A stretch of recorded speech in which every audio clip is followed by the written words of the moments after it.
Karibu tena wakati mwingine tukajifunze kitu kizuri sana ambacho kitakusaidia kwa namna moja au nyingine.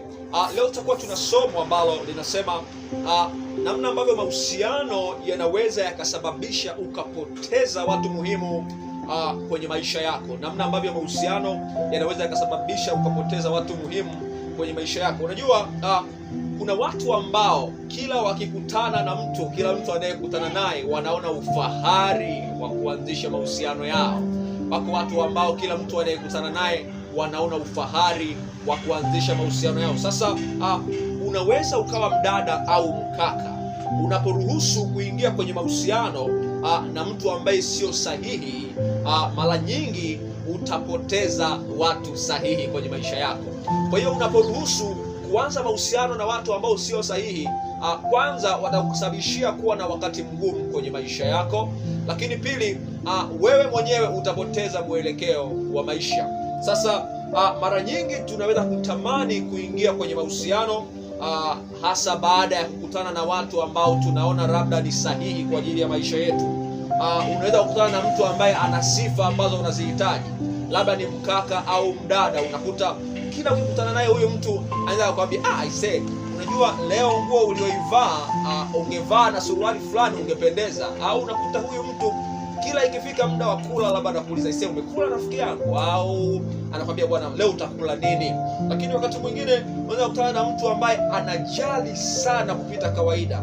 Sasa watu wengi tunapokutana na watu wa type hii, au watu ambao wanatushauri mambo positive, labda kama mimi hapa ni muuza nguo, ananishauri hapa ukinunua nguo ya aina fulani ukaongezea pale, au ukiongeza saa wateja watapenda zaidi biashara yako. Hasa watu wengi tukutana na watu wa namna hii ambao wanatushauri vitu positive, ni rahisi kutamani kuingia nao kwenye mahusiano, tukiwa tunaelewa labda kwamba wanaweza wakawa ni watu tutakaofika nao kwenye destiny ya maisha.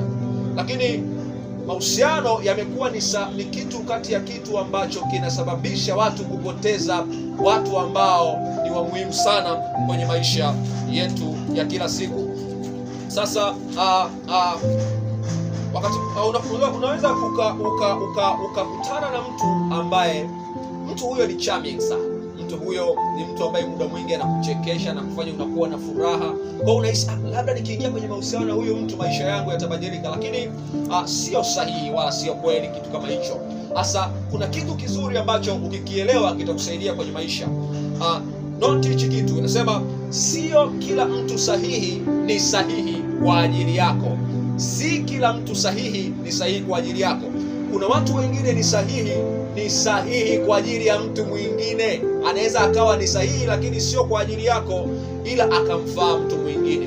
Kwa hiyo unapoingia naye kwenye mahusiano ukiwa unajua yule mtu ni sahihi, kumbe sio sahihi kwako, ni sahihi kwa ajili ya mtu mwingine, huwa inazua contradiction na kutokuelewana baina ya mtu moja au mtu mwingine.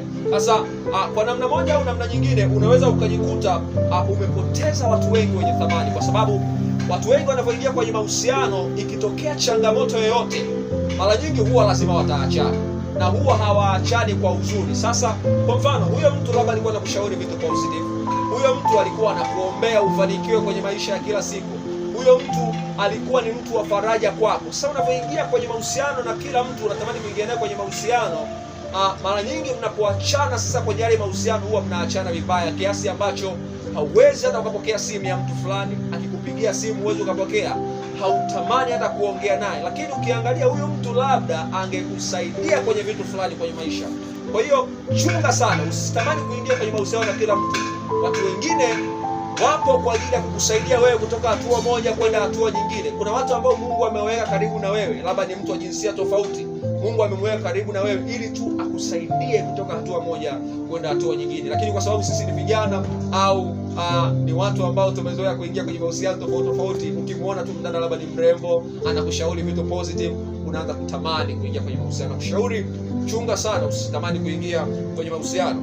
Sasa ni vizuri kuelewa kwamba mahusiano yana athari, yana negative na yana positive zake.